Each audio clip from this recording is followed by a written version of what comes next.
Hello and welcome to the Curtis Podcast Network. This is the first podcast of the new year, episode 16 of this sports show. Cullen's with us again, and we'll be covering the national championship as well as the wild card round of the playoffs, the latest hirings and firings, Heisman winners, and we'll get into a little bit of a history and look in depth as to all the teams in the wild card. Quick shout out to Arcade Dreamer for the instrumental version of Dangerous from his debut album Born in the Midnight. Available anywhere music can be listened to, Spotify, Apple, Amazon. Follow him on Facebook, Instagram at Arcade Dreamer Official, Twitter at Arcade_Dreamer, YouTube at Arcade Dreamer, as well as Bandcamp, Arcade Dreamer.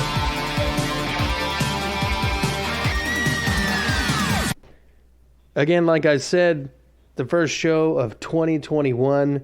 Here we are, January 5th, Tuesday, and I'm sitting here with Cullen Brown. Cullen, how was your New Year? How was your Christmas? How did it all go? Oh, it was all pretty good. Got some good things for Christmas. Gave out some good things for Christmas. And Santa's a pretty good guy, He's definitely got his moments. That's for sure. Anyway, how did your bowl week go? Well, a bowl week for the SEC games. I went 7-1. There you go. And over and under, I went 5-3. So I had a pretty good week, and it actually paid off in the long run with betting. Won a couple $100 this weekend, so there you go. I'll take that. I went 6-2 this week. I didn't know at the time that Florida's entire wide receiver core was going to just opt out. But I went 5-3 with the over-under still. So still excited about that. But today we've got a very special game. We've got the Alabama Crimson Tide and the Ohio State Buckeyes. And the national championship being played next Monday, January 11th. Right now I can tell you that number one, Alabama, is favored by 7.5 points with a money line of 278 or minus 278, and Ohio State at plus 220 with an over-under of 75.5. Okay, so honestly, with Devontae Smith winning the Heisman tonight, and I believe there's also how many players are testing positive right now for Alabama? I do not know how many players are tested positive for Alabama. Okay. I know Ohio State's got like 14. Let me see what I got here. Hold on. Bam. Okay. Dun, dun, dun. Things are slow. There we go. So a ticket here as low as $994 for the Alabama-Ohio State game. Honestly, that's not a bad price. That's really not. What were you saying the prices were for the Bills-Colts game? Oh, just a friendly $10,852. $10,852. That's a lot of money. That's a lot of cheddar right there. If you're going to that game, I wish I was you and had your money. If you are going to that game and you are one of those people that has extra seats and you want to hit us up because you like us. Hey, yeah, that'd be great. We will get off work and we will go with you. That's what anybody should do in that situation. Exactly. That's just the right thing to do.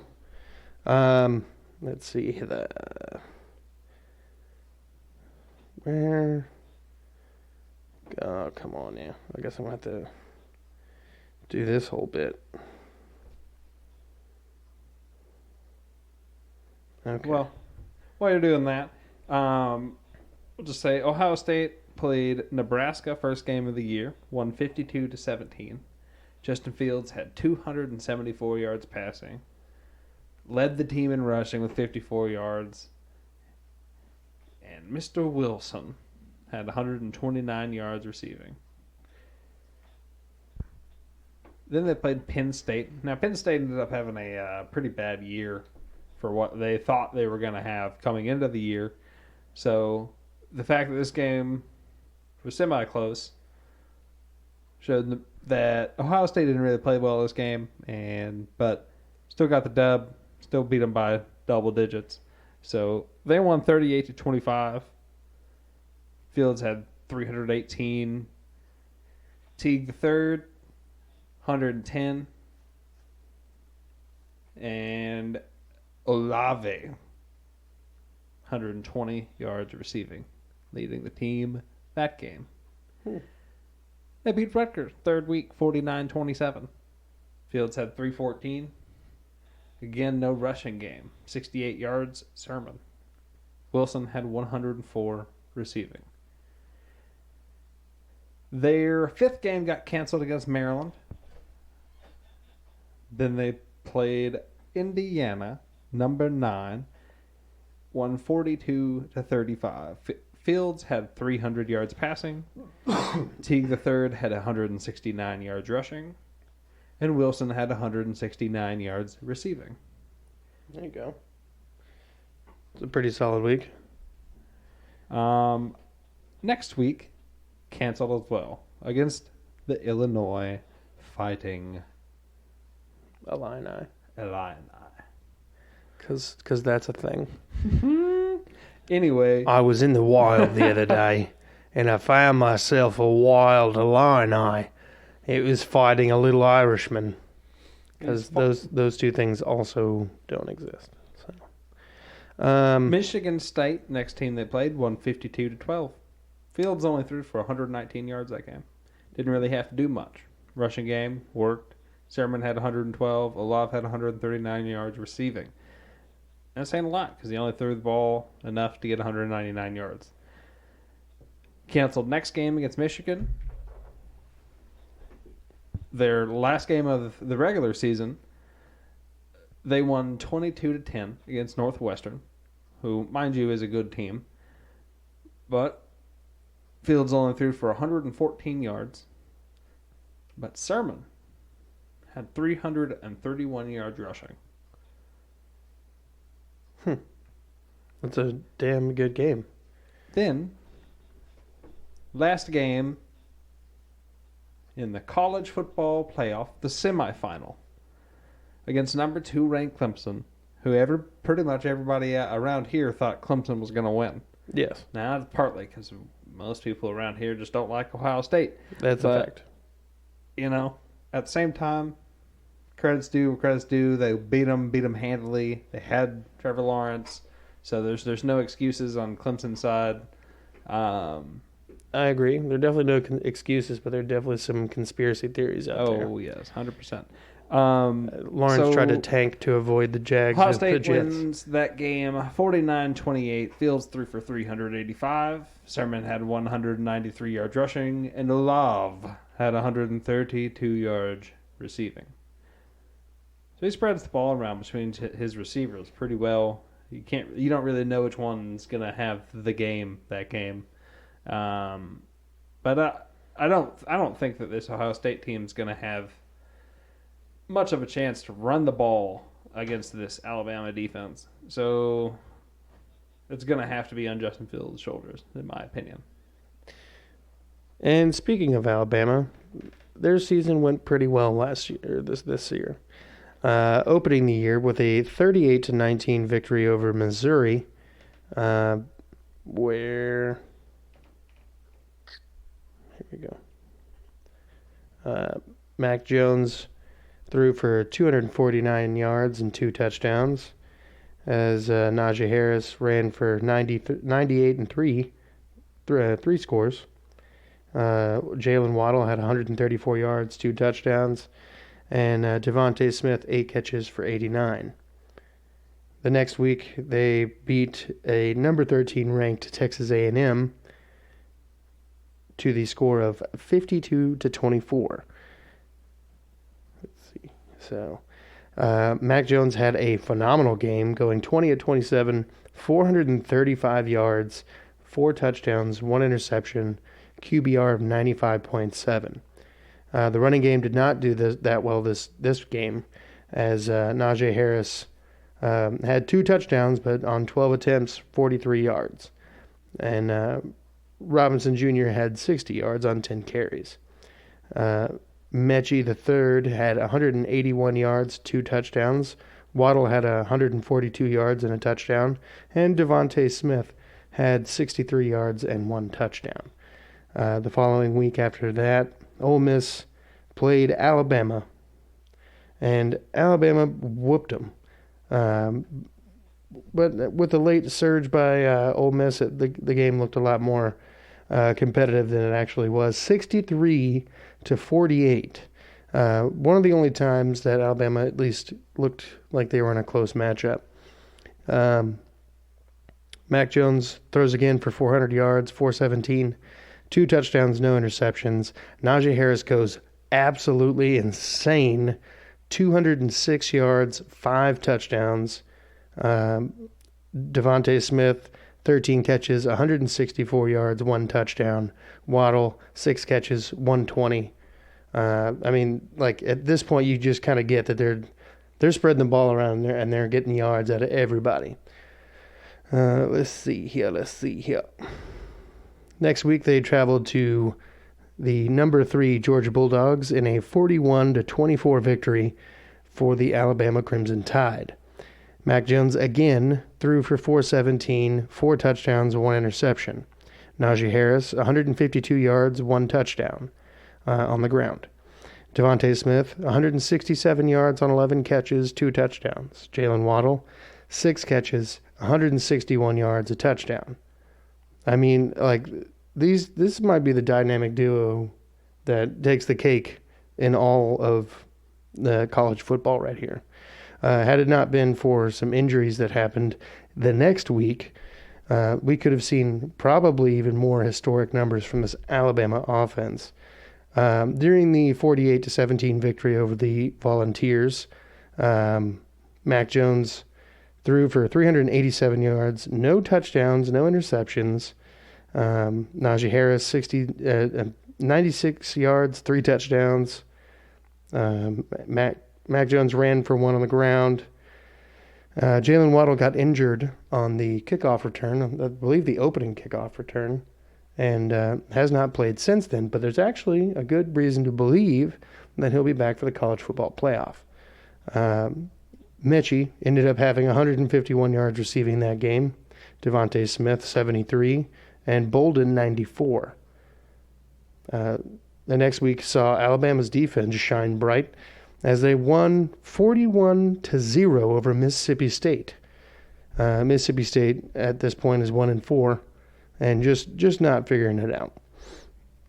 Mac Jones threw for 291, 4 touchdowns. Najee Harris, 119 on 21 carries, no touchdowns.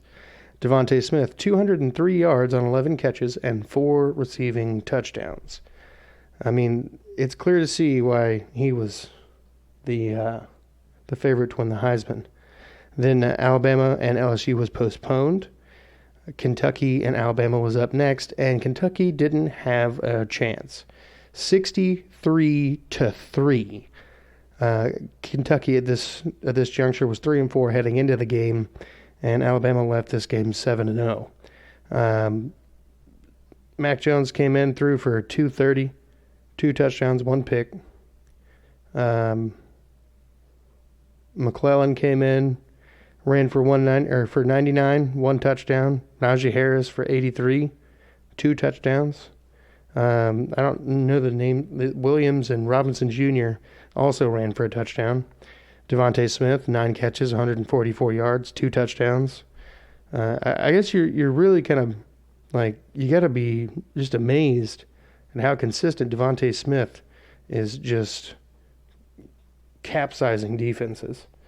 The next week, Auburn traveled to Alabama, where they met the hands of, were greeted with the iron hands of a 42-13 victory for the Crimson Tide, where Mac Jones threw for 300 yards and 5 touchdowns. Najee Harris had 96 yards and a touchdown. And again, Devontae Smith, 171, 2 touchdowns. Mechie for 2 touchdowns as well. The rescheduled Alabama-LSU game saw Alabama win 55-17. Alabama threw for 385 yards, 4 touchdowns. Mac Jones. Najee Harris, 145, 3 touchdowns on the ground. Devontae Smith, 231 yards, 3 touchdowns. I mean, holy crap. The next week, Alabama, Arkansas. We've got just 208 yards by Mac Jones, 900 yards rushing, 95 yards for McClellan, who got a touchdown as well. Robinson Jr. had 3 touchdowns on the ground, and Najee Harris had 2. Devontae Smith had 3 catches for 22 yards in this game. So his lone just balls performance came against the lowly Arkansas Razorbacks in a 52-3 victory. And that brings us to the SEC championship game, where Alabama won 52-46. Mac Jones threw for 418, 5 touchdowns, 1 pick. Najee Harris, 178, 2 touchdowns on the ground. Devontae Smith, 184 yards, 2 touchdowns. I mean, come on. The guy just gets in the... Oh, God. This guy's going to be so fun to watch on Sundays. Let's see here. Here we go. Mac Jones against Notre Dame in the first round of the college football playoff. 297, 4 touchdowns. Najee Harris, 125, no touchdowns on the ground. Devontae Smith, 130 through the air, 3 touchdowns. So that leads us again to this Ohio State-Alabama mashup here. This defense has absolutely annihilated and given everybody fits. I mean, if you take away the Florida game, Alabama hasn't allowed more than 17 points since the 4th game of the year.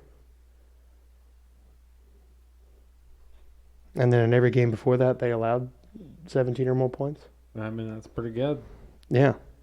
They didn't. They allowed 14 to Notre Dame. I mean, of course, Florida's offense was pretty good in the SEC championship game, but still. But yeah, I mean, end of the day, I feel like Alabama's going to walk away with this dub. Like, I don't think Nick Saban and Steve Sarkisian, that's the guy who's the offensive coordinator. Yeah. He just got hired to be the Texas head coach. Right. Yeah. I don't think those guys are going to have any sort of issues finding holes in this Ohio State defense.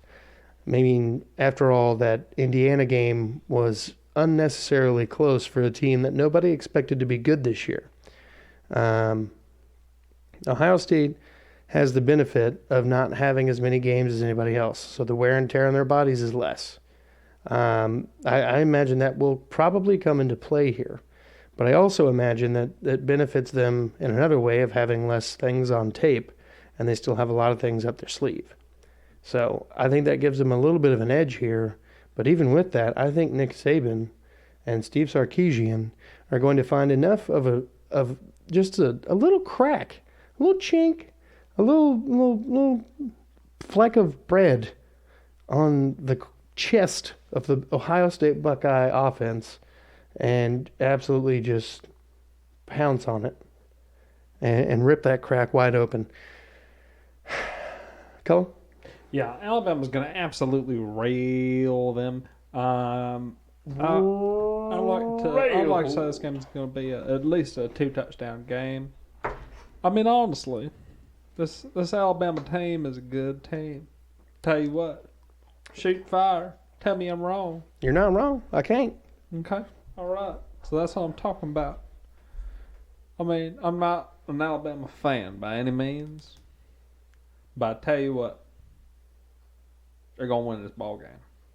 Yeah, they're gonna win it. They're gonna win it big, 14 points. Tell you what, I'm gonna go Alabama. Matt Jones and Devontae Smith, Najee Harris, to all have really good games. All of them. Every single one of them.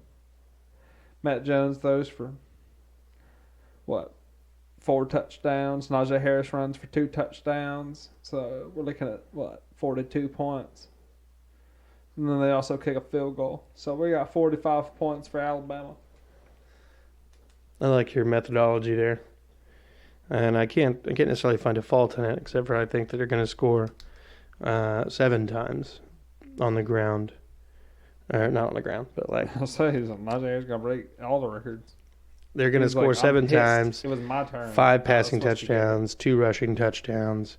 Devontae Smith has 3 touchdowns. So I'm going 49 for Alabama Crimson Tide to Ohio State's 21. Yeah, I know what you're thinking, but Ohio State has high-powered offense. Bro, nobody has seen a defense like this in a minute. Alabama's defense is impeccable. You can't, SEC teams who are arguably the best at what they do have absolute fits trying to find a chink in the Alabama Crimson Tide offense and defense. Nick Saban does a phenomenal job at what he does. So I mean, there's just really not I don't see how Ohio State ends up winning this game. So yeah, you need to bet on Alabama. So go ahead and do that.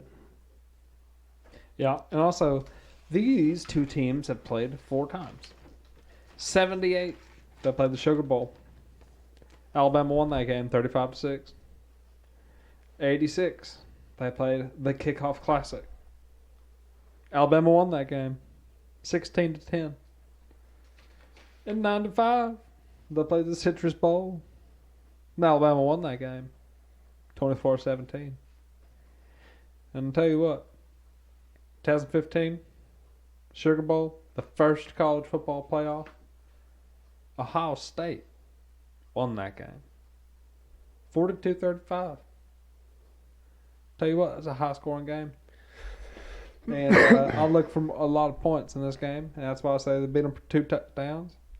So I'm going to go with Alabama 4-5 and Ohio State 28. Okay. All right. And with that brings us now to the NFL wild card round of the playoffs. We'll start with the games on Saturday. First on deck, we've got the Buffalo Bills and the Indianapolis Colts.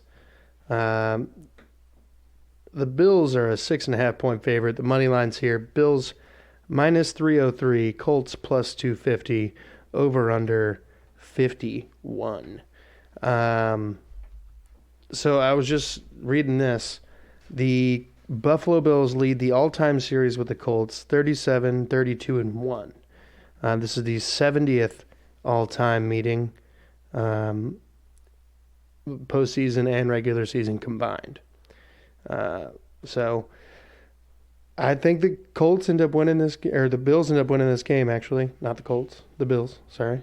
So I firmly imagine that the streak, or not the streak, but the trend continues for Buffalo. I like the Bills here. God, that's gonna be a tough one. 31-24. No, I wrote 27, but I said 24. 31-27, and that will that'll put me over. But let me, Cullen, don't you go for a second? No. Absolutely. The Colts lost their first game of the year to the Jacksonville Jaguars, 27-20. Then they played Minnesota, won 28-11. Played New York and won 36-7. They played Chicago. They won 19-11. And they played Cleveland at Cleveland, lost 32-23. Played Cincinnati at home, won 31-27. Went on the road after a bye week to Detroit. They got the victory.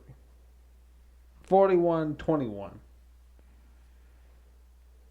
Come home again. What do you think they do?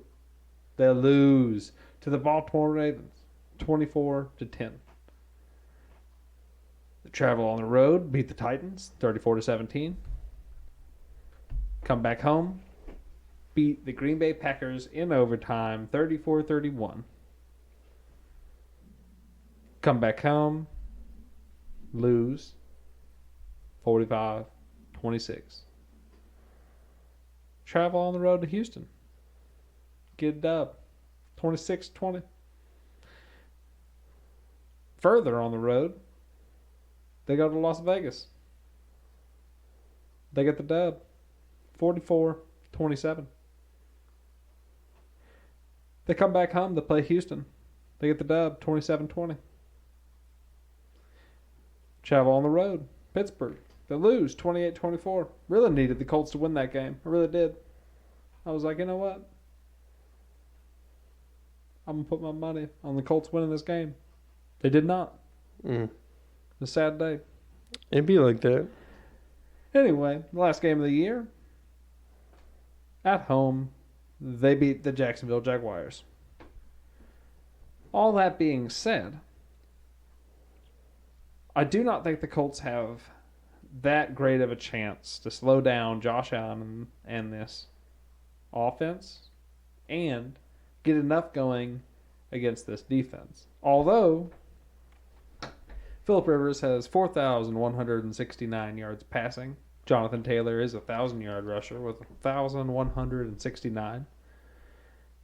And then it kind of drops off in statistics-wise where, you got a 4,000-yard passer. You'd expect, he'd have one target, probably get 1,000 yards maybe.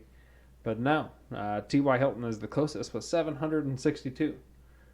So he really spreads that ball around. He doesn't really just give it to one guy. And that is one thing that Phillip Rivers is definitely known for, other than just throwing in tight spots, throwing interceptions once a game. Truth. And Kenny Moore leads the team in interceptions with 4. Darius Leonard has 132 tackles. Okay. As for the Bills, they started off the season at home against the Jets, 27-17 winners over the New York Jets. The Bills then traveled to Miami and were a 31-28 victory over the Dolphins. The Bills came home again and played the Los Angeles Rams to the tune of a 32-35 victory. And in the Then the Bills traveled again to Las Vegas to play the Raiders, where they walked out a 30-23 victor. After some odd pushbacks between the Titans and Bills game, the Titans traveled to Tennessee to take their first loss of the season to the also playoff team, Tennessee Titans, 42-16. After that, the Bills lost again to the Kansas City Chiefs with a 26-17 loss. The Bills bounced back the following week with an 18-10 victory over the Jets. And then also in the string of close games here, the Bills end up winning a close one against the Patriots, 24-21. The next week, the Seahawks came to Buffalo, and Buffalo got to go home that night with a 44-34 victory over the Seahawks, the Seattle Seahawks. And then the next week, the Bills traveled to Arizona, where they fell victim to a 32-30 loss. The following week, the Bills went back home and beat the Chargers 27-17. The next week, they went on the road on a Monday night game and beat the 49ers 34-24. The next week, they went home again and beat the Steelers 26-15. The Bills then went to Denver and beat up on the Broncos 48-19. And then in typical Bills fashion, they finally got some revenge on those Patriots with a 38-9 victory over the Patriots. And then the Bills finished their season at home against the Dolphins with a 56-26 victory over Miami. The stat leaders, Josh Allen with 4,544 passing yards, Devin Singletary with 687 rushing yards, Stephon Diggs with 1,535 yards receiving, Justin Poyer with 124 tackles, the safety, and their leading interceptions is Tre'Davious White. So I think this is a very high-powered game. I think the Bills will win this game because I think they're just more well-rounded as a team. They have more fixtures at positions than the Colts do. All of the Colts stars are old, like they're aging stars, where the star is diminishing, or it's just not happening. So, yeah, 31-27 victory over the Colts. I think they do enough to keep it close.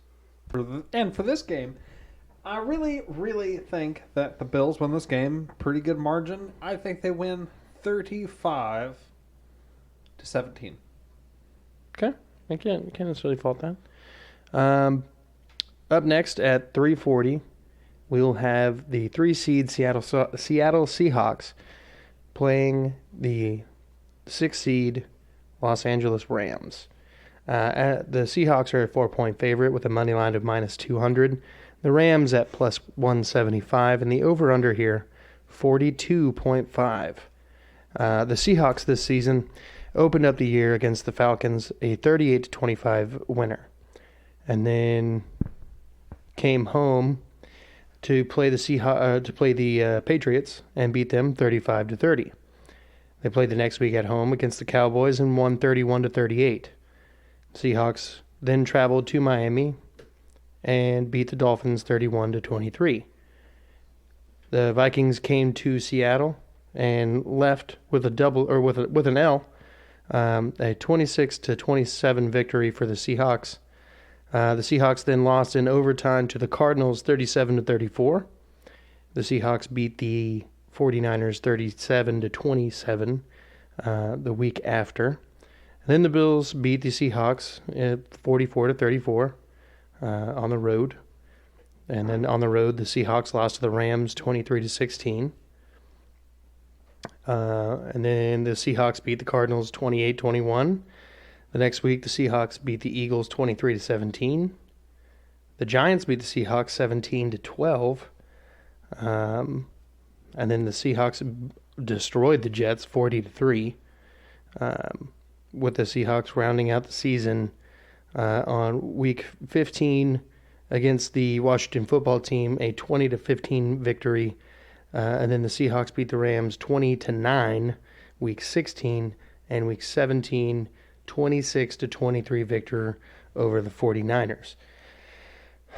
With the season stat leaders being Russell Wilson with 4,212 yards passing and 40 touchdowns to 13 interceptions. Chris Carson with 681 yards rushing. DK Metcalf with 1,300 receiving yards, as well as 10 touchdowns receiving. And Tyler Lockett also broke 1,000 yards receiving with 10 touchdowns. He had 100 catches as well, and DK Metcalf had 83. The leading tackler is Bobby Wagner, no surprise there, with 138. And then Quandre Diggs, senior, with 5 interceptions. Cullen? Well, for one, the Rams beat Dallas 20-17 week 1 at home. September 20th at Philadelphia, won 37-19. So they're 2-0. Travel to Buffalo, trying to get 3-0. They don't get it done. They fall 35-32. Let's come back home, get a dub. against the New York Giants. So they're 3-1, looking right around at the corner, looking at its eyes, saying, I'm not afraid of you. I'm coming straight for you. So they play the Washington Redskins. Football team. I mean the football team. We're talking about football here. They're the football team. What am I talking about? They're 4-1 now. They win 30-10. Okay, so we're traveling. We're going to San Francisco, and we're losing. We're losing 24-16. 4-2 is the record. Are you trying to be like a Maryland, Washington-esque native? Look, I'm like a local in that change area? my accent more times than you can count. All right. Okay. All right. All right. Now here we are. Tell you what. Went San Francisco. They lost 24-16. Like I said, 4-2. They go home against Chicago. Will get the dub 24-10, 5-2. Travel to Miami. They lose 28-17, fall to 5-3. And again, they're looking around at that corner, and they just don't understand how this corner keeps getting in their way, but they're staring right at it, saying, I'm telling you what, corner, I'm going to turn you. And that did. They got the victory against a good Seattle team. 6-3 will be their record. 23-16 is Reggie, the score. no. They travel to Tampa Bay, get the 27-24 dub, 7-3. They come home, lose to a San Francisco 49ers club that honestly at the time I did not think that they were going to lose to, but San Francisco played their game. So 7-4, travel to Arizona. They get the dub 38-28, 8-4. They come back home. They got the New England Patriots. They get the dub 24-3. Look at that defense stepping up big for them. Huge. Huge. All right. Then they come home. What do? Reggie, no. Get a job. They lose. And who do they lose to? Jets. Jets. And who predicted that? Me. 23-20. They fall to 9-5. Reggie, no. Get a job. Get a job, Reginald. All right, now we're talking about the Seattle Seahawks again, and they this time get the best of the Rams in a 20-9 score. All right, 9-6 is their record. They come home to play the Arizona Cardinals. In this game, Arizona's really looking and trying to get in the playoffs. And Kyler Murray's got some bruises and stuff. Cooper Kupp's out. Everybody's just not sure how this game is going to go. What do you think happens? The Rams defense steps up, only allowing 7 points, and get the victory 18-7. So I say all this, my friends, my foes, my brothers, sisters, Cousins, aunts, uncles, everybody, countrymen, come over! This is what I'm telling you. Okay, if you want to listen to me, listen. The Seattle Seahawks are going to win this game. And I'll tell you what, it's going to be a high-scoring game. And only Russell Wilson can do what's going to be done in this game. And I say that because he's very short. And out of all the quarterbacks that are left, I'm pretty sure he's the shortest one. So. Big things come in small packages from Colin Brown. Yeah, no, I have to agree. I think the Seahawks are going to take this dub. I like the Seahawks a lot in this game. I think that the Seahawks offense is better than the Rams defense, if even by just a matter of 4 points. I actually do kind of like the spread here. So I like the Seahawks to win 24-20. I like Russell Wilson to and this Seattle offense to control the clock, try to melt this game down. That way, the Rams offense is not just running rambunctious all over the place on the pretty vulnerable Seahawks defense. I like your score, but I'm gonna have to say Seattle scores another field goal. So I'm gonna have to say 27-20. Okay. All right. Next up, the final game on Saturday, the 7:15 game between the 4 seed Washington football team and the 5 seed Tampa Bay Buccaneers. The Buccaneers come into this game with an 8-point favorite and a minus 420 money line. The Washington football team a plus 340 money line, and the over-under is 45. Let me say this. The Washington football team was definitely a surprise victor to me. I thought we were a long ways out from the Washington football team being relevant. The one thing that they did do this year that was for the best was move on from Dwayne Haskins. That was a very short-lived, failed experiment that Jay Gruden, when he was there, didn't even want to happen. And then Ron Vera kind of got stuck with him, and they ended up going with the guy who broke his leg almost 2 years ago, was told he would never be able to walk, never be able to play football again, never be able to be back at his, in a playoff game. Yet here he stands, a leader of a 7-9 Washington football team, who started the year much the same way that they ended the year, with a 27-17 victory over the Eagles. The next week they lost to the Cardinals 30-15. On September 27th, they went to Cleveland and lost 20-34. The next week they had a home game against the Baltimore Ravens, where they lost 31-17.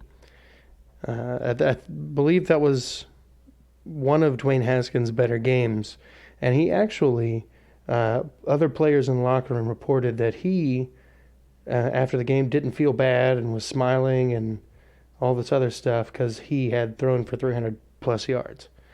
The next week, Washington was again at home and found that the Rams were too much for them and lost 30-10 on October 11th.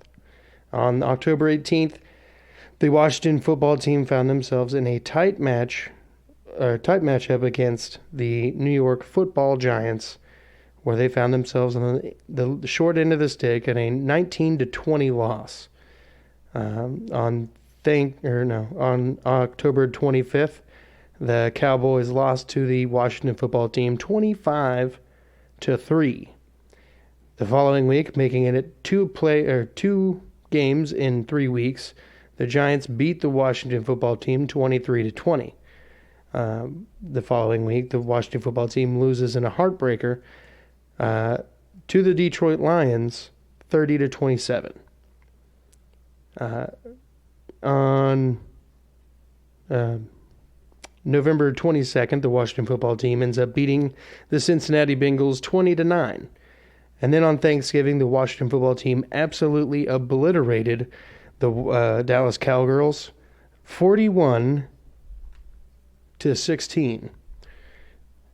The following Monday, the Washington football team put the first loss on the Pittsburgh Steelers, blemishing their record to, I believe, at that point, 11-1. And then the Washington football the final score was 23-17. The next week, the Washington football team put together another 23-point victory over the 49ers. The following week, they found themselves losers again, but this time at the hands of the Seattle Seahawks on a 20-15 loss. In week 16, the Panthers put a 20-13 loss on the Washington football team. And then on January 3rd, the last week of the regular season, the Washington football team beat the Philadelphia Eagles 20-14. With that being said, the stat leaders here. This should be interesting. That's taking forever to load. Stat leaders. Tell me where your stats at, stat leaders. Where your stats? Give me your stats. Give me them stats. Give me those stats. Stats it up. Stats. Come on, stats. We talking about stats. I'm closing the app. I'm gonna reload. Oh, okay. I'ma reload While that we talking app. about stats, I'm gonna go ahead and talk. We about reloading. the Tampa Bay Buccaneers. Hold up, I'm reloading. I think I got it this time. It's giving me a spinning wheel. That's not good. Well, Tom Brady's. There we go. Here we go. Okay. And we're on. Alrighty. So Alex Smith ended up leading the Washington football team in passing yards, though only playing for 8 games. Threw for 1,582 yards, with Antonio Gibson being the leading rusher, 795 yards rushing, and 11 touchdowns. The leading receiver, Terry McLaurin, 1,118 yards, as well as 87 receptions and 4 touchdowns. The next leading receiver was Logan Thomas, the tight end, with 72 receptions, 670 yards, and 6 touchdowns. There's really not a lot of production out of the wide receiver position as a whole. And then J.D. McKissick, their scat back, has 80 receptions for 589 yards and 2 touchdowns. And he also has 1 rushing touchdown. And then John Bostic leads the team in tackles with 118. And Kendall Fuller leads the team with interceptions at 4. Colin? Wait, hold on. No, I'm going to go ahead and give you my prediction for the game. I think in a surprise, Washington wins this ball game. I think that this defense and the fact that it's prime time and the Buccaneers have not played well in prime time, even against a 6-10 Giants team that gave them all they could handle, and they had to drive down the field and kick a late field goal to get the game. So I think that the Washington football team squeaks this one out in a 27-24 victory that goes under. But I think that the defense is pretty good. Their defensive front is impeccable. They got a lot of young talent over there. And I think people are just kind of sleeping on that defense. I mean, there's a reason that the Steelers couldn't do anything to them. I mean, I don't believe that. You don't believe that? I don't believe that Washington's going to win the game. So, but the defense thing, no. Yeah, I mean, they got a really good defense. It's not impeccable. But, Tom Brady has got 4,633 yards passing. He's got a friendly 40 touchdowns. You say a friendly 40? A friendly 40. Ronald Jones, 978 yards rushing, 7 touchdowns. Mike Evans, 1,006 yards receiving, 13 touchdowns. Chris Godwin, 840 yards receiving, 7 touchdowns. Gronkowski, 7 touchdowns. Scotty Miller, 3. Antonio Brown's got 4. He only played a few games. So week 1, they go to New Orleans. They get a loss, 34-23. Tom Brady didn't really look that good. There was doubts. They come home, get the dub, 31-17. Still kind of was doubts. Brady only threw for 217. They travel to Denver, the Mile High City. They get 28-10 victory. Tom Brady threw for 297. Again, still kind of doubts. They go back to their house. They get the victory 38-31. Tom Brady threw for 369 yards. And they showed it to be some belief. Tell you what. And then they lose. They lose to Chicago. And all those Brady haters, including myself, jump right back on it. Brady sucks. He's old. He sucks. He's all terrible. Why do you keep growing more hair? All of it. Don't shade. He's like, I'm going to grow a beard. I'm going to grow my hair out. I'm living in Florida now. Yeah, essentially. I mean, he basically did what everybody does anyway. They get old and move to Florida. So, come home, play Green Bay, get the dub, 38-10. Go away to Las Vegas, get the 45-20 victory. They're 5-2 at this point. Away again, Monday night, get the victory in a sloppy game against the New York Giants, 25-23. 25-23. And then they played the New Orleans Saints again. That's the Giants without Saquon as well. Sorry. Yeah. And then they played the New Orleans Saints again. And that game, they lost by a landslide. Tom Brady played like dog poop. Absolutely. There was no chance. Ronald Jones was their leading rusher. Guess how many yards he had? 9. Yeah, there was not moving the ball. It was like, oh, my name's Tom Brady. I can't.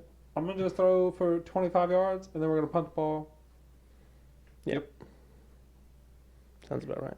Next week, away at Carolina, 46-23, 7-3 now. Then they play the Rams at home. They lose 27-24. Ironic, because they lose the next week, 27-24 against the Chiefs.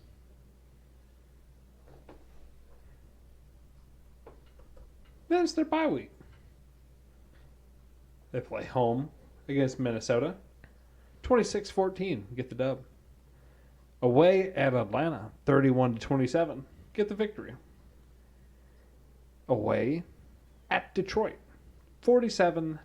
Tom Brady only played the first half of this game. Then they come back home. They play Atlanta again for the second time in 3 weeks. Get the dub again. Made sure.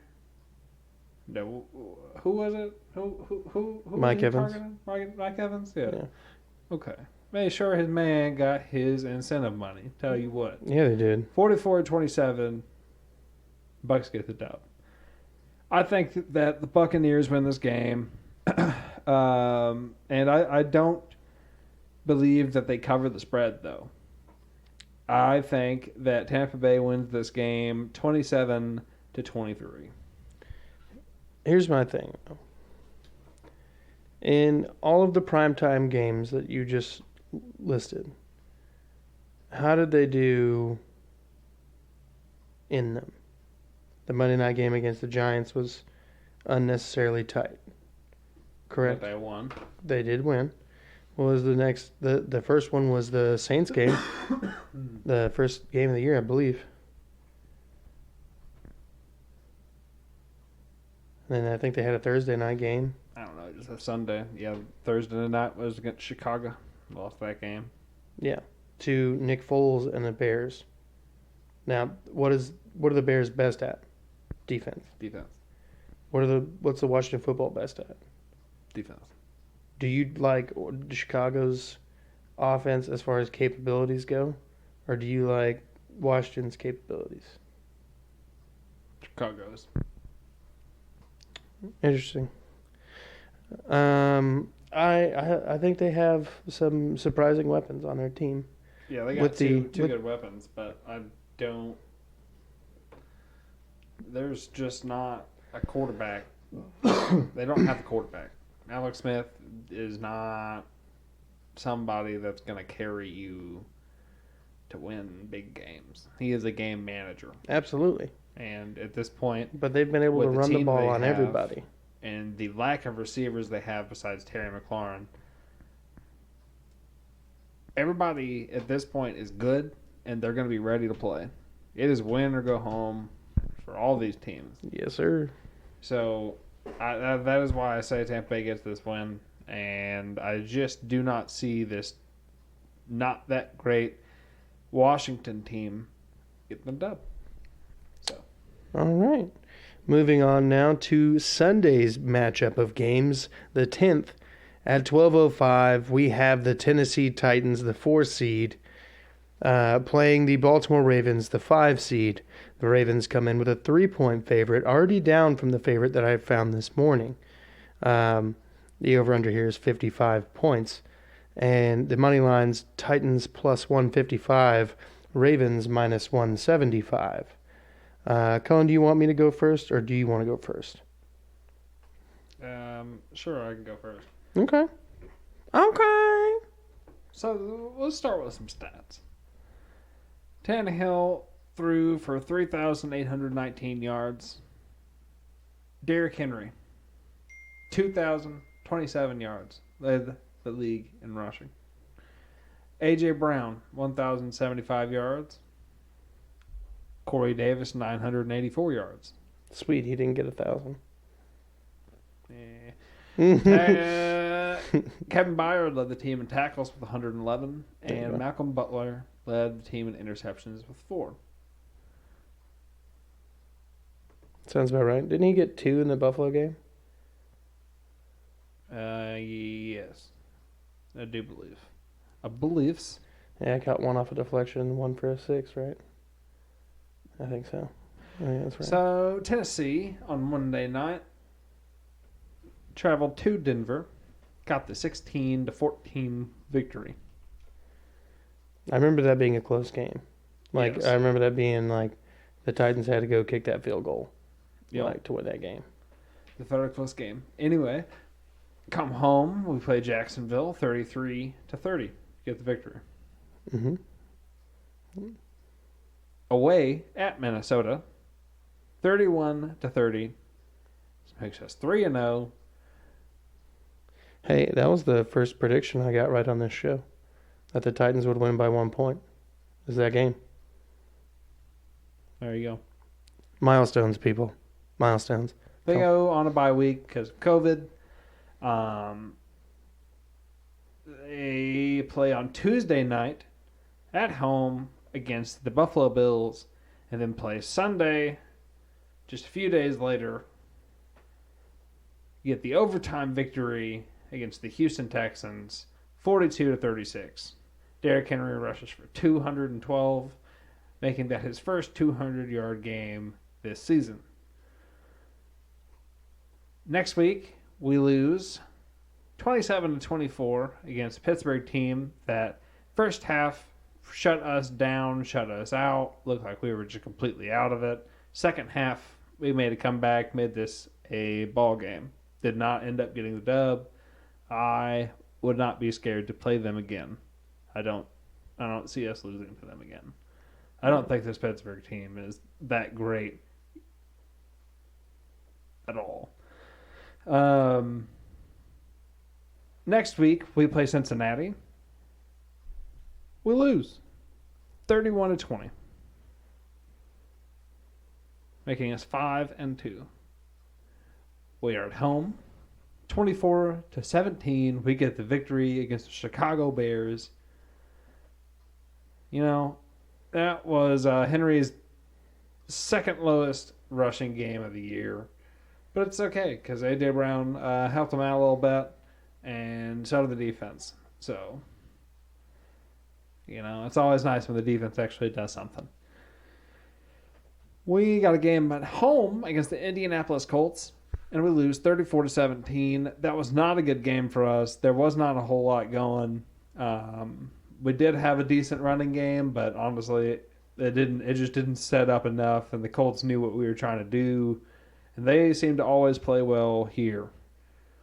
So, makes us 6-3. We travel to Baltimore. We get the overtime victory, 30-24. Staying away against the Colts for second time in 3 weeks. We get the 45-26 win. Henry goes for 178. Tannehill goes 221. Next week, we got the Cleveland Browns. And I'm not going to lie to y'all. I was on a plane coming back from Dallas. And we did terrible in the first half. came back, made it a game. I had no idea. Thought we lost by like 30 or something. I was just like, well, we don't stand a chance. And, at least we came back and fought for it. That's all I got to say, because I wasn't able to keep track of it while I was in the airplane. So, Tannehill had a good game, and that was Henry's lowest yardage of the year with 60. Then we travel away to Jacksonville. We got 31-10. It's 9-4 is now our record. And that will mark Henry's second 200-yard game of the season. 215 yards he gets this game. Then he goes to Detroit. Gets 147 yards. We win 46-25, making us 10-4. We travel to Green Bay. We lose terribly, 40-14. It was just an awful game, just terrible. If we're gonna do it, hope we do it and it's out of our system. We travel away again, a nail biter at the end of the season to seal up the third spot, fourth spot. Are we third spot, fourth spot? Fourth spot, yes. 41-38, making us 11-5, and this is Henry's third 200-yard rushing game of the season. Yeah, 2 of them against the Texans. So, as far as the Ravens go, you hit us with the stats already for the Titans? Yes, I did. Also, hold on. I'm just going to go ahead and make my prediction real quick. Go for it. I'm going to go with the Titans here. And it's really hard to say that just because I know that typically when there's 2 good teams and they play each other, if you beat them 2 times in a row, likely that it would probably not go in your favor the third time. Right. But I think we just have a good scheme for them. They just can't do what they want to do against us. And honestly, I'll take it. So I'm going to have to go Titans here. 31-27. Okay. I'm going to change it up a little bit. I'm going to go ahead and give my prediction. I agree with you. I think the Titans are actually going to win this game. I think the Titans win in convincing fashion. 31-14. And that'll go under. But as for the Ravens, Lamar Jackson is their leader in not 1 but 2 categories, being the leading rusher and the leading passer. Passing yards of 2,757 yards and 1,005 yards rushing. He also had 26 touchdown passes to 9 interceptions and 7 touchdowns rushing. Marquise Brown had the most receiving yards on the team with 769 yards and 8 touchdowns on 58 receptions. The next closest target was Mark Andrews with 58 catches of his own, 701 yards, and 7 touchdowns. The leading tackler on the team was Patrick Queen, the rookie out of LSU. And Marcus Peters had 4 interceptions this season. As for how their year went, they opened up the season a 38-6 victor over the Cleveland Browns. On 9/20, they beat the Texans 33-16. 9/28, the Chiefs beat them 34-20. On October 4th, the Ravens beat the Washington football team 31-17. The Ravens beat the Bengals 27-3 on October 11th. On October 18th, the Ravens beat the Eagles 30-28. Then the next week, November 1st, the Ravens lost to the Steelers in a close game, 28-24. Before turning around the next week and going to Indianapolis and beating the Colts 24-10. On the 15th, the Patriots snuck out a win on the Ravens on, I believe that was like Sunday Night Football. The Ravens then lost to the Titans in overtime, 30-24. And then finally, for the mid-season there, the Steelers beat them one more time, 19-14. December 8th, the Ravens beat the Cowboys 34-27. The next week, the Ravens beat the Browns 47-42. Week 15, the Ravens beat the Jaguars handedly 40-14. The Giants the next week 27-13. And the Ravens ended the season against the Bengals 38-3. So I mean, the Ravens were very inconsistent from top to bottom at different points in the season. They rattled off a good little streak here at the end, but I just don't see how this is going to continue for them. And that, again, is the 12 o'clock game. The 3:40 game we'll see the 2-seed New Orleans Saints, who are 10-point favorites, playing the Chicago Bears, who are the 7-seed. The Saints have a minus 500 money line, and the Bears a plus 400 with an over-under of 47 points. I'll just tell you, the Bears started off their season 3 wins in a row. At Detroit, 27-23. At home, 17-13 against the Giants. Away at Atlanta, 30-26. They get their first loss against the Colts at home, 19-11. They play home again, get the dub against Tampa Bay, 20-19. And then they're away at Carolina, win 23-16. They're 5-1 at this point.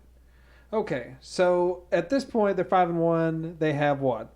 1, 2, 3, 4 games before their bye. And they lose all 4 of those games and the 2 games after that. So they lose to the Rams 24-10. They lose to the Saints 26-23 in overtime. They lose at the Titans 24-17. They lose at home against the Vikings 19-13. Their bye week hits. They're away still 41-25 loss. They're home Detroit 34-30 loss. Home again. They get their first win in the last 6 games, 36-7 against Houston. Next, away at Minnesota, 33-27. Away at Jacksonville, 41-17. And then to finish off their season, home against Green Bay, losing 35-16. They only got in because the Cardinals also lost. Yeah. There's no way that the Bears win this game. I'm just going to have to go ahead and give my guess here that the Saints get the dub 27-17. I like your Bears score. I'm going to go ahead and say that the Saints win as well, 31-17. And for the stats for the Chicago Bears, we got Mitchell Trubisky. Leads, but not by a whole lot. 2,055 yards for Nick Foles, 1,852. Now, David Montgomery leads the team in rushing with 1,070. Allen Robinson has a hefty 1,250 yards. Roquan Smith leads the team in tackles, but he's no longer with the team. No longer playing. He was injured. Interception leader is Tayshaun Gibson Sr. with 2. Okay. And as for the Saints stat leaders, Drew Brees with 2,942 yards through the air, and 24 touchdowns, 6 interceptions. Alvin Kamara leading on the ground with 932 rushing yards and 16 rushing touchdowns. The second place going to Latavius Murray with 656 yards and 4 touchdowns. And then the receiving yardage leader was also Alvin Kamara with 83 receptions, 756 yards, and 5 touchdowns. The number 2 there was Emmanuel Sanders with 81 catches. And is that right? Oh, 61 catches for 726 yards and 5 touchdowns. The tackle leaders, Demario Davis, 119 tackles and interceptions. Malcolm Jenkins. So, as for their schedule, they opened up the year with a 34-23 victory over the Bucs, and then lost the next 2 games to the Raiders and to the Packers, before getting on the winning track again for the next. Hold on. 3, 4, 5, 6, 7, 8, 9. For the next 9 games in a row, beating the likes of the Lions, Chargers, Panthers, Bears, Buccaneers again, 49ers, Falcons, Broncos, Falcons again, and then losing to the Eagles 24-21, and then losing again to the Chiefs 32-29. The Saints got back on their winning ways at the end of the season with a 52-33 point victory over the Minnesota Vikings, and then rounding out the season with a 33-7 victory over the Panthers. I mean, with that being said, again, 31-17 is my prediction. I like the Saints in this game. But moving on now, we've got the Pittsburgh Steelers and the Browns. Yes, we all live in that weird parallel universe where the Browns are in the playoffs. And it's pretty strange out here, but I think we're going to get used to it, unfortunately.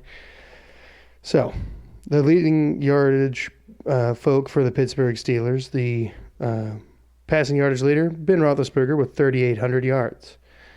James Conner was the rushing leader with 721 yards. Receiving yardage leader, Deontay Johnson, 923 yards.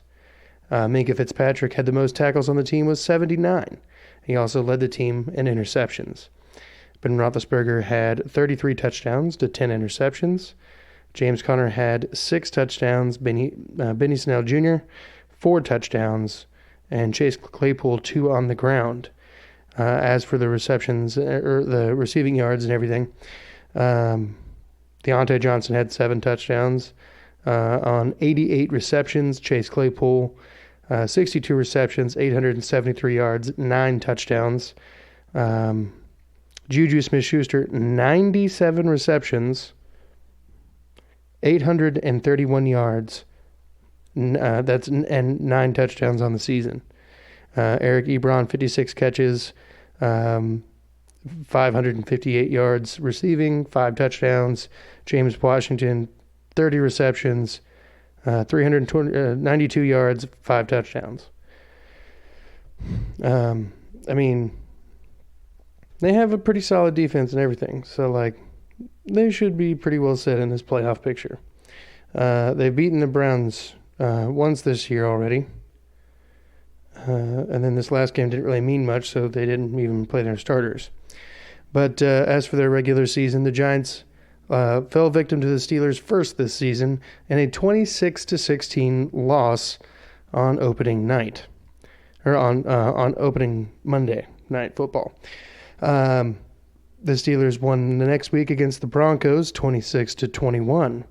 The Steelers then faced off against an ailing Texans team and beat them 28-21 in Week 3. Week 4 rolled around to play a very, very incompetent Eagles team, and they win 38-29. The next week, they play the Browns at home and beat them 38-7. then the Steelers and the Titans play after rescheduling this game and moving bye weeks. The Steelers win 27-24. The next week they go on to play the Baltimore Ravens, and they win 28-24.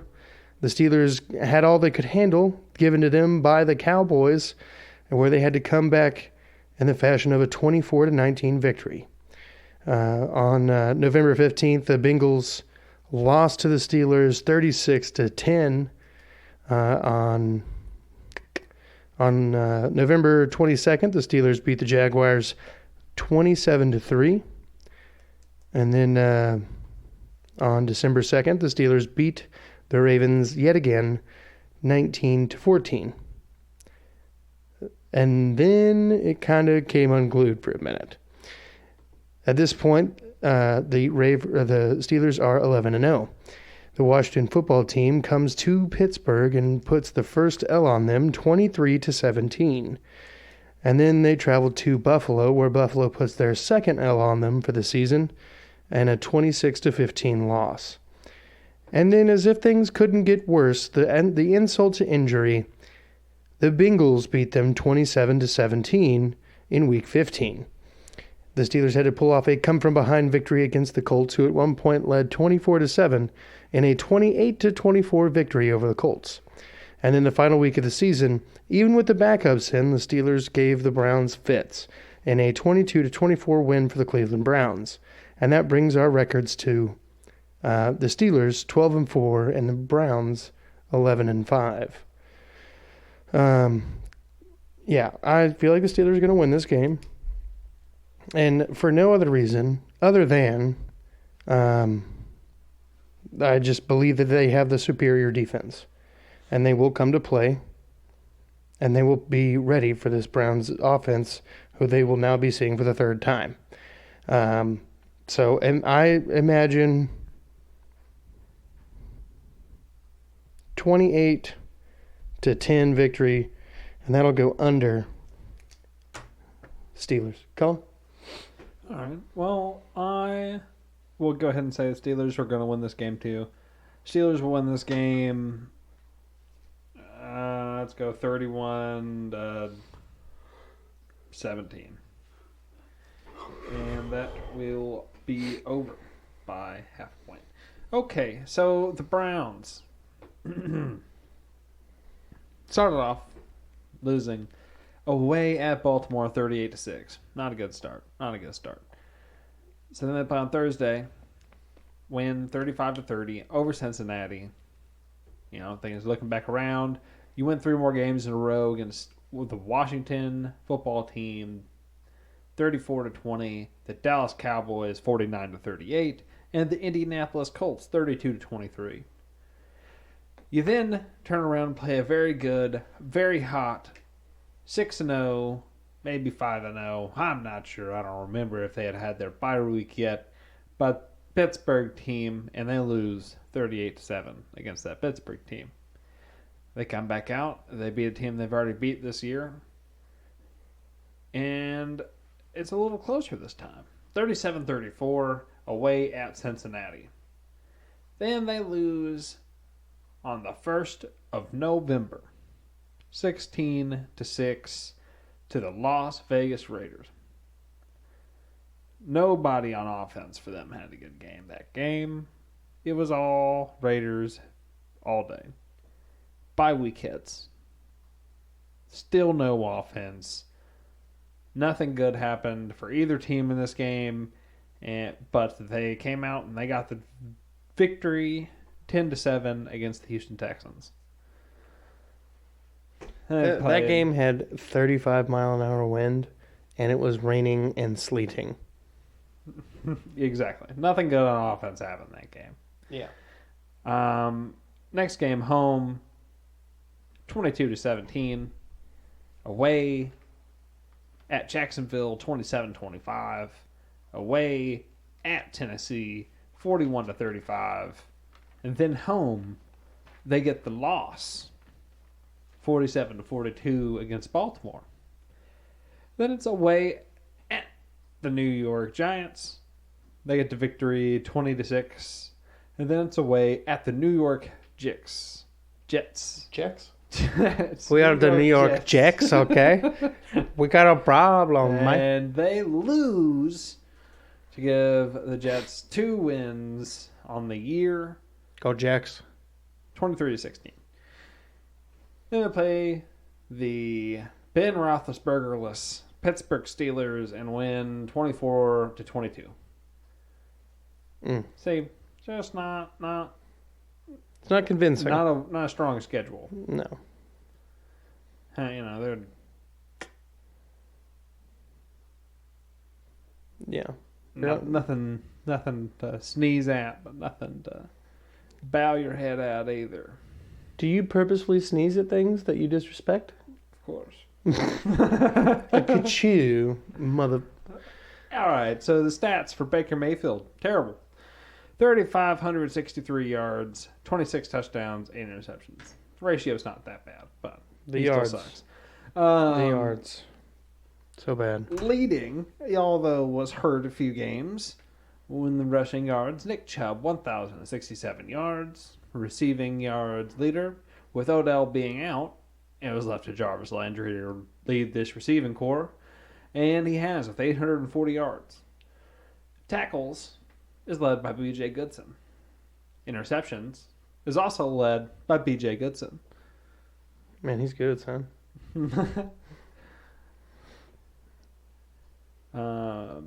And honestly, the best quarterback rating on their entire team is Jarvis Landry with 4 attempts, 4 completions, a touchdown, and a 37-yard long pass.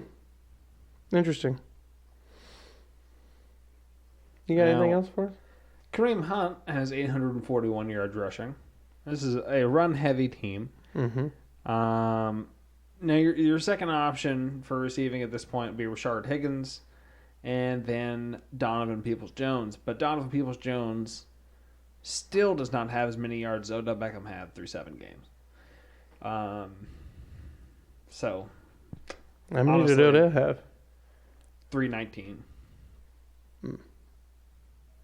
It's nothing crazy. Nah, nothing crazy. Okay. So what's your prediction? Steelers 31, Browns 17. Okay. Beautiful. And the bye weeks this week, the Packers have earned themselves the number 1 seed in the NFC, and they will be waiting to see how things unfold. And then the Chiefs also have that same right. But with that, let's move on to a newer bit, hired and fired. So we're going to track a little bit of who's been hired and who's been fired in the NFL, at least from what we can find. So here's the list for fired. Doug Marrone, the head coach in Jacksonville, is out. Adam Gase in New York, out. Anthony Lynn in L.A. for the Chargers, out. Bill O'Brien was fired in Week 4. Dan Quinn was fired sometime after that. Matt Patricia was hired after the Thanksgiving Day loss to the Texans. The GM Bob Quinn left with him. Dave Caldwell was just fired from the Jags as well. The Raiders fired their defensive coordinator Paul Gunther, and the Panthers fired GM Marty Herney for the second time. We got a list of coordinators and coaches and player personnel directors waiting that have been waiting or on a team as a coordinator or another staff member. Marvin Lewis, who took the year off. Eric Bieniemy, the offensive coordinator in Kansas City. Raheem Morris, the interim Falcons head coach and active defensive coordinator. Arthur Smith, the offensive coordinator for the Titans. Robert Saleh, the defensive coordinator for San Francisco. And Nick Casario. He's actually, as of the time of us recording this, he's been hired by the Texans to be the general manager no more than an hour ago. So he was the director of player personnel for New England, but now he is a Houston Texan general manager and joins the ever-growing crusade to find the next head coach. So I'm going to ask you a couple questions about these guys, Cullen. Just one or two questions. There's nothing crazy. We're pretty much done with this segment already. But of all these coaches, which one do you think has the best chance to fix the Jets?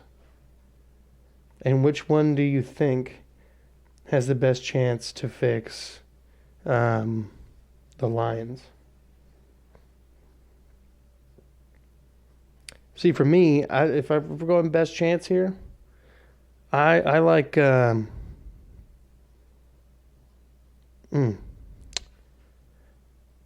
I'm going with Marvin Lewis for Detroit, and then for the Jets, I'm gonna have to go with Eric Bieniemy or Arthur Smith. Now, to my knowledge, I believe 7 teams have contacted Arthur Smith about being a head coach, so we shall see where he's going. But Eric Bieniemy and Arthur Smith should be extremely hot commodities this offseason. Cullen, do you have anything? I would say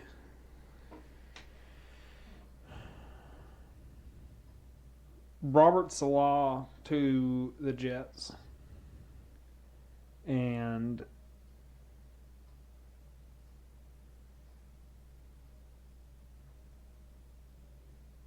Marvin Lewis to Detroit. Yeah. Would. See, that's what I think. I think that too. I think Marvin Lewis would bring a little bit of continuity to Detroit. At least he brought that to Cincinnati, an area that still needs it. So that, ladies and gentlemen, will be the end of the 16th installment of this sports show. Cullen, thanks for coming on as always. You got anything for anybody? Last thoughts? Y'all be safe out there. It's a wild world. And you stay classy. That's true. All of that is true. Everybody needs to stay classy.